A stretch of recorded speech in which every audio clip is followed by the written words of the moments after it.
So hello guys, welcome back to my channel. और आज हम वीडियो बनाने वाले हैं डाइवोर्स के ऊपर। पहली बार बना रहा हूँ। अब जब डाइवोर्स का सीजन चल ही रहा था, इतने सारे डाइवोर्स हो ही रहे थे, हार्दिक पांड्या, ऋषि हिमांशी, खुशी पंजाबन, तो बॉलीवुड वालों ने सोचा कि हम क्यों पीछे रहे, सबसे पहले वेस्टर्न कल्चर हम ही तो अपनाते हैं। तो आज हम बात करने वाले हैं बच्चन फैमिली के डाइवोर्स की। जी हाँ, ऐश्वर्या राय और उसके पति अमिताभ बच्चन, नहीं अभिषेक बच्चन। तो बहुत टाइम से लोग नोटिस कर रहे थे कि ये लोग कोई भी फंक्शन में साथ में आ नहीं रहे थे, कुछ हो नहीं रहा था ऐसा। बच्चन फैमिली के साथ ऐश्वर्या राय दिख नहीं रही थी। और फिर कुछ दिनों पहले ही हमारे टूटे हुए आशिक अभिषेक बच्चन ने एक ब्रेकअप पोस्ट लाइक किया था। तो अभी हाल ही में ये ऐश्वर्या और अभिषेक बच्चन सेपरेट होके रह रहे हैं। आई जस्ट फील कि अभिषेक में इतने गट्स नहीं है कि वो अपनी फैमिली को ये बता सके कि ऐश्वर्या उसके लिए कितनी इंपॉर्टेंट है, ताकि उसकी फैमिली भी उसे उतनी रेस्पेक्ट और इम्पोर्टेंस दे। और ये सब छोड़ो गाइस, वो अपनी बेटी को भी एक इवेंट में इग्नोर कर रहा था। मतलब he has failed as a husband and a father too. At least वो अपनी बेटी को तो मिलके आ ही सकता था, लेकिन उसने चूज क्या किया, उन दोनों को इग्नोर करना। और वो और कोई इवेंट नहीं था गाइस, तुम सबने देखा होगा, वो हमारे अंबानी भाई के बेटी की शादी थी, मारो डी करो। तो बात शुरू से शुरू करते हैं। आज से 17 साल पहले 2007 के अंदर अप्रैल में ऐश्वर्या और अभिषेक की शादी हुई थी। और बोला ये जाता है कि ये दोनों धूम 2 के टाइम से डेट कर रहे थे और दोनों ही बहुत ज्यादा प्यार में भी थे। तो शादी भी कर ली। पर शादी कर लेने से सलमान नहीं आ जाता, पर शादी करने से निभाना नहीं आ जाता। शादी को ऐश्वर्या ने नो डाउट बहुत अच्छा ट्राई किया अपनी तरफ से रिश्ता निभाने का, पर अभिषेक हमेशा से इनसिक्योर रहा ऐश्वर्या को लेके। और रहे भी क्यों ना, सल्लू भाई जैसे को जो छोड़ा है। खैर कहाँ थे हम, इनसिक्योर रहा, जो कि पब्लिकली भी बहुत दिखा लोगों को। जब एक बार कुछ पैप्स ने ऐश्वर्या के अकेले के पिक्स मांग लिए, तो किस तरह अभिषेक गुस्सा होके उसे छोड़ के चला गया, जबकि ये कितनी नॉर्मल सी चीज है। उसके अंदर भी उसका ये रिएक्शन था जो कि बहुत गलत था। और सिर्फ यही नहीं, जया बच्चन को कैसे भूल सकते हैं, वो तो सच में कितनी एरोगेंट है, हम सब जानते हैं। अगर तुम लोगों ने अभी रिसेंट जो उसकी वीडियोस देखी होगी पार्लियामेंट वाली, जिसमें वो बोल रही कि मुझे जया अमिताभ बच्चन मत बुलाओ, और 2 दिन बाद खुद ही अपनी स्पीच देते हुए बोल रही कि मैं जया अमिताभ बच्चन। जया बच्चन बोलते तो काफी हो जाता। यहाँ पूरा नाम लिखा था इसलिए मैंने रिपीट किया।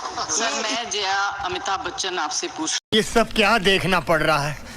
अच्छा है मैं अंधा। तुम्हें तो पता ही है कितनी एरोगेंट है वो चीजों को लेके। और तो और वो पैप्स को भी नहीं छोड़ती, उनसे भी बहुत बदतमीजी से बात करती है हमेशा और ह्यूमिलेट करती है। तो क्या वो अकेले में ऐश्वर्या राय से ये सब नहीं बोलती होगी? वो एक नॉर्मल ह्यूमन बीइंग है, एक नॉर्मल सास 75 साल की, जो रियल लाइफ में इतनी खूसट है, तो अपनी बहू के लिए तो कितनी खूसट होगी वो। अब मुझे ना जया बच्चन का दिमाग थोड़ा खिसका हुआ लगता है। तुम्हें बताया वो पार्लियामेंट वाली बात, जब तेरा ऑफिशियली नेम जया अमिताभ बच्चन है, तो वो सामने वाला तो यही अनाउंस करेगा ना। अब मैं तो क्या बोलूं, अब समझ आता है हमारे बच्चन जी रेखा जी के पास क्यों जाते थे बार बार। जया बच्चन बात बात पे गुस्सा कर ही देती होगी, कभी ऐश्वर्या राय पे, कभी अभिषेक बच्चन पे, और कभी तो अमिताभ बच्चन पे। हाय, अमिताभ बच्चन तो बस यही पूछता रहता होगा, हाय ये क्या बोल रही हो। अब ये तो सीधे मुंह बात तक नहीं करती, तो अमित जी को तो जाना ही पड़ेगा ना रेखा जी के पास। खैर I don't support cheating and all, but what can we expect from such family, जिसमें ससुर जी चीटर हो, सासू माँ जी एरोगेंट हो और बदतमीज भी कुत्ती, और पतिदेव जिसका सपोर्ट होना चाहिए वही अपनी पति की सुंदरता से इनसिक्योर हो। और जब से ननद जी घर पे लौटी है, तब से ही लड़ाइयाँ घर में बढ़ चुकी होगी, इसलिए ऐश्वर्या सेपरेट होके रहने लगी। और अंबानी की शादी में भी बच्चन फैमिली अलग आई थी और ऐश्वर्या और उसकी बेटी अलग। ना ये लोग आपस में मिले, ना कोई बात की, ना एक दूसरे को देखा। मैं ये सोच रहा हूँ अभिषेक बच्चन अपनी बेटी के बिना कैसे रह रहा होगा। मतलब अपनी बेटी को तो देख ही सकता है, और क्या रीजन है पता नहीं। इतना जितना हमें पता था, जितना हमने सोर्सेज से निकाला, ये सब आपके सामने। अब अगर वीडियो पसंद आई है तो चैनल को कर दो सब्सक्राइब। मिलते हैं नेक्स्ट वीडियो में, बाय।